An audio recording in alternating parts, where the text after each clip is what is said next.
아니, 착한 줄만 알았던 INFP 친구가 갑자기 연락 끊고 잠수 타서 당황하신 적 있죠? 그거 그냥 기분 나빠서 그러는 거 아닙니다. 지금 당신은 그 사람 인생에서 영원히 삭제되고 있는 중이거든요. 에이, 걔가 성격이 유순하니까 대충 넘어가겠지 라고 생각하셨다면 진짜 큰일 날 소리입니다. 사실 모든 MBTI 중에서 가장 무서운 침묵의 심판자가 바로 INFP거든요. 오늘은 평소엔 한없이 다정하다가도 한순간에 차갑게 돌아서서 상대를 지옥의 나락으로 떨어뜨리는 INFP를 절대 무시하면 안 되는 이유에 대해 아주 낱낱이 파헤쳐드리겠습니다. 이 영상 끝까지 안 보시면 여러분도 모르는 사이에 소중한 사람 하나를 영원히 잃게 될지도 모릅니다. 첫 번째로 INFP가 무서운 이유는 그들이 가진 내면의 도덕적 잣대가 생각보다 훨씬 정교하고 엄격하기 때문입니다.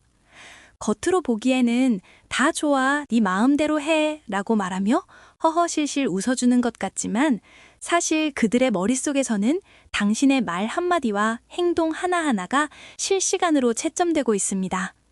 이들은 자신이 정해놓은 선을 넘기 전까지는 한없이 관대합니다. 하지만 그 선을 넘는 순간 당신은 그들에게 더 이상 사람이 아닌 무시해야 할 배경으로 전락하고 맙니다. 두 번째는 기억의 저장소 때문입니다. INFP는 감정적인 기억력이 타의 추종을 불허합니다. 당신이 3년 전 술자리에서 무심코 던진 비수 같은 말 한마디, 1년 전 약속 시간에 늦으면서 했던 성의 없는 사과, 이 모든 것들이 그들의 마음속 서랍에 차곡차곡 쌓여 있습니다. 평소에는 꺼내보지 않지만 결정적인 갈등이 생겼을 때 이들은 그 서랍을 열어 과거의 모든 상처를 다시 생생하게 꺼내옵니다. 갑자기 왜 이래? 라고 묻지 마세요. 그들에겐 결코 갑자기가 아닙니다. 세 번째는 그들의 침묵이 갖는 파괴력입니다. 보통 사람들은 화가 나면 소리를 지르거나 논리적으로 따지려 들죠. 하지만 INFP는 정말 크게 실망하면 입을 닫아버립니다. 이 침묵은 단순한 화풀이가 아니라 상대방과의 모든 정서적 연결을 끊어버리는 의식과도 같습니다.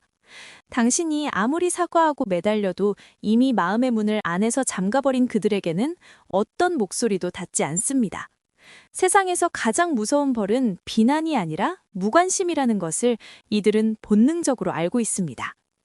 네 번째는 통찰력에 기반한 정서적 공격입니다. INFP는 평소 상대방을 아주 깊게 관찰합니다. 상대가 무엇을 부끄러워하는지, 어떤 콤플렉스를 가지고 있는지 본능적으로 캐치하죠. 만약 당신이 이들을 극도로 몰아세워 방어 기제를 작동하게 만든다면 이들은 당신의 가장 아픈 구석을 단 한 문장으로 찔러버릴 수 있습니다. 평소에 따뜻했던 사람이 던지는 날카로운 진실은 그 어떤 욕설보다 더 깊은 상처를 남깁니다. 다섯 번째는 손절의 단호함입니다. 흔히들 INFP가 우유부단하다고 생각하지만 인간관계 정리에서만큼은 누구보다 단호합니다. 이 사람은 내 인생에 해롭다라는 판단이 서는 순간 그들은 자신의 일상에서 당신의 흔적을 지우기 시작합니다. SNS 차단은 기본이고 공통지인과의 모임도 피하며 마치 처음부터 알지 못했던 사람처럼 당신을 대합니다. 이들에게 한번 지워진 사람은 다시 그들의 세계로 복귀하기가 거의 불가능에 가깝습니다. 여섯 번째는 에너지의 역습입니다. 평소에 에너지를 안으로 갈무리하는 성격이다 보니 한번 폭발했을 때의 에너지는 상상을 초월합니다. 평소에 화를 잘 안 내는 사람이 화를 내면 주변 공기가 얼어붙는 것 같은 경험 해보신 적 있으시죠? INFP의 분노는 뜨거운 불꽃이라기보다는 모든 것을 얼려버리는 냉기에 가깝습니다. 그 냉기를 한번 마주하고 나면 다시는 그들을 예전처럼 편하게 대할 수 없게 됩니다. 일곱 번째는 그들의 자아 보호 본능입니다. 이들은 자신의 내면 세계를 성역처럼 여깁니다. 만약 당신이 그들의 가치관을 비웃거나 진심을 가볍게 여겼다면 당신은 그들의 성역을 침범한 침입자가 됩니다. 이들은 자신을 지키기 위해서라면 그동안 쌓아온 세월이나 관계의 깊이를 미련 없이 포기할 준비가 되어 있습니다. 이들에게 관계의 유지보다 중요한 것은 자기 자신의 영혼을 지키는 일이기 때문입니다. 여덟 번째는 주변 평판의 변화입니다. INFP는 평소 주변 사람들에게 선하고 이타적인 이미지로 각인되어 있습니다. 그런 사람이 당신과의 관계를 끊었다는 사실이 알려지면 주변 사람들은 본능적으로 얼마나 상대가 심하게 했으면 저 착한 사람이 돌아섰을까라고 생각하게 됩니다. 당신은 한순간에 괜찮은 사람에서 착한 사람 괴롭힌 빌런으로 낙인 찍힐 수 있습니다. 사회적인 고립까지 불러올 수 있는 무서운 힘이죠. 여기서 잠깐 시청자 여러분께 여쭤보고 싶습니다. 여러분 주변에도 평소엔 천사 같다가 한순간에 얼음처럼 차가워진 INFP가 있나요? 아니면 본인이 그런 경험을 하신 INFP이신가요? 여러분의 생생한 경험담을 댓글로 들려주세요. 비슷한 경험을 하신 분들이나 지금 갈등을 겪고 계신 분들에게 큰 통찰이 될 수 있습니다. 아울러 이런 심도 깊은 심리 분석이 흥미로우시다면 구독과 좋아요도 잊지 마시기 바랍니다. 9번째는 보이지 않는 복수입니다. 이들은 대놓고 복수하지 않습니다. 대신 당신 없이도 너무나 행복하게 그리고 멋지게 살아가는 모습을 보여줌으로써 당신을 후회하게 만듭니다. 당신이 없어도 전혀 지장이 없다는 것을 증명하는 것. 그리고 당신이 다시 다가오려 할 때 이미 너무 멀리 가 있는 것. 이것이 INFP가 선사하는 가장 우아하면서도 잔인한 복수 방식입니다. 10번째는 공감 능력의 상실입니다. 이들은 타인의 고풍에 누구보다 민감하지만 한번 마음을 닫은 상대에게는 그 공감 능력을 완전히 거두어드립니다. 당신이 아무리 힘들다고 호소해도 이미 남이 된 당신의 고통은 그들에게 그저 지나가는 바람소리에 불과합니다. 가장 따뜻했던 사람이 가장 차가운 타인이 되는 과정을 지켜보는 것은 심리적으로 엄청난 압박감을 줍니다. 이제부터는 이들을 무시해서 벌어질 파국을 막기 위한 현실적인 대안에 대해 말씀드리겠습니다. 만약 이미 실수를 해서 INFP의 눈밖에 났다면 어설픈 변명이나 논리적인 반박은 절대 금물입니다. 이들은 당신의 논리를 듣고 싶은 게 아니라 당신이 저지른 행동이 자신에게 어떤 감정적 상처를 주었는지 당신이 진심으로 이해하고 있는지를 확인하고 싶어 합니다. 네가 예민해서 그래 라거나 그건 오해였어 라는 말은 불에 기름을 붓는 격입니다. 대신 내가 너의 소중한 가치를 몰라봤고 나의 무신경함이 너에게 이런 상처를 주었을 것 같아 정말 미안하다라는 식의 감정의 깊이에 공감하는 사과가 필요합니다. 또한 평소에 이들의 조용한 기여를 당연하게 여기지 않는 태도가 중요합니다.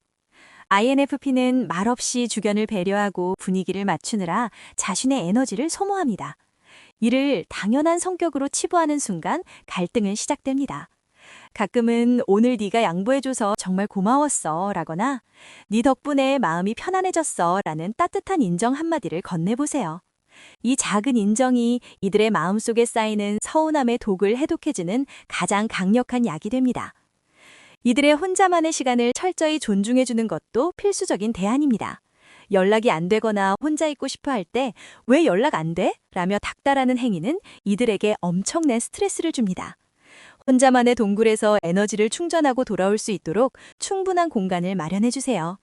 이들이 돌아왔을 때 아무 일 없었다는 듯 반겨주는 포용력이 있다면 INFP는 당신을 누구보다 신뢰할 수 있는 안식처로 여기게 될 것입니다. 갈등 상황에서는 감정을 앞세우기보다 편지나 메시지 같은 서면 형식을 활용하는 것이 효과적입니다.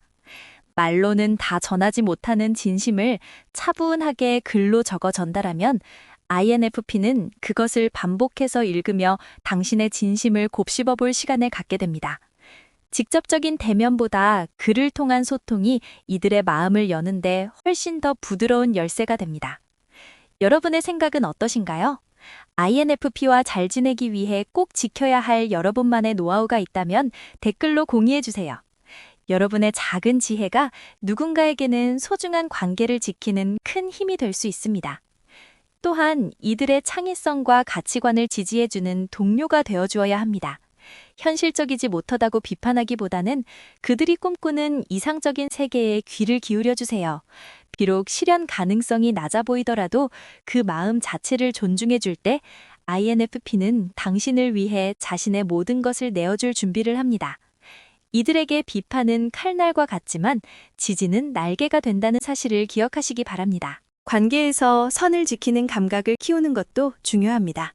아무리 친해졌더라도 이들이 소중히 여기는 개인적인 영역이나 사생활에 대해 함부로 질문하거나 참견하지 마세요.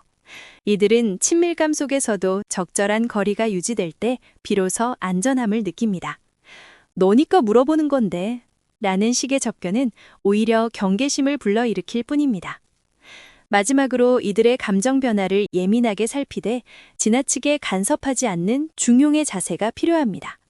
표정이 어둡거나 평소보다 말이 적어졌다면 무엇이 문제인지 캐묻기보다는 무슨 일이 있든 난 네 편이야 라는 든든한 신호를 보내주세요. 그 안정감이 확인되는 순간 INFP는 스스로 마음의 빗장을 풀고 당신에게 다가올 것입니다. 지금까지 INFP를 무시하면 안 되는 이유와 그들과 건강하게 공존하는 현실적인 방법들에 대해 알아보았습니다. 결국 핵심은 하나입니다. 그들의 부드러움 뒤에 숨겨진 강인한 자아와 섬세한 감정의 결을 있는 그대로 인정해주는 것. 그것이야말로 이 무서운 침묵의 심판자를 세상에서 가장 든든한 내 편으로 만드는 유일한 길입니다. 그 작은 행동 하나가 두 사람 사이를 가로막고 있던 보이지 않는 벽을 허무는 기적을 만들지도 모릅니다. 사실 인프피가 바라는 건 거창한 보상이나 대단한 선물이 아닙니다. 그저 자신의 진심을 알아봐주는 눈빛, 그리고 존재 자체를 존중해주는 따뜻한 마음 한 조각이면 충분하거든요. 지금 당장 여러분의 옆을 지키고 있는 그 사람이 평소보다 조금 조용하다면, 혹은 부쩍 혼자만의 시간을 갖고 싶어 한다면 비난하거나 재촉하지 마세요. 그건 당신이 싫어서가 아니라 당신과 더 오래 함께하기 위해 무너진 마음을 스스로 보수하고 있는 과정일 뿐이니까요. 그 침묵의 시간을 묵묵히 기다려주는 당신의 인내심이야말로 인프피가 세상에서 가장 고마워하는 최고의 사랑이자 배려라는 사실을 꼭 기억하시길 바랍니다. 오늘 제가 준비한 이야기는 여기까지입니다. 혹시 지금 이 영상을 보면서 가슴 한구석이 찔리거나 혹은 이건 딱 내 이야기다 싶어서 위로를 받으셨나요? 관계라는 건 결국 서로의 다름을 인정하는 데서 시작됩니다. 인프피의 복수가 무서워서가 아니라 그들이 가진 그 투명하고 아름다운 영혼을 지켜주기 위해서라도 조금만 더 다정해져 보는 건 어떨까요? 여러분의 다정함이 누군가에게는 다시 살아갈 용기가 될 수 있습니다. 지금 이 순간 떠오르는 사람이 있다면 망설이지 말고 그 사람의 이름을 한번 불러보세요. 그리고 그동안 미처 전하지 못했던 진심을 아주 작은 목소리로라도 전해보시기 바랍니다. 여러분의 모든 관계가 따뜻한 이해와 공감으로 가득 차길 진심으로 응원하겠습니다. 지금까지 심리 똑순이었습니다. 시청해주셔서 감사합니다.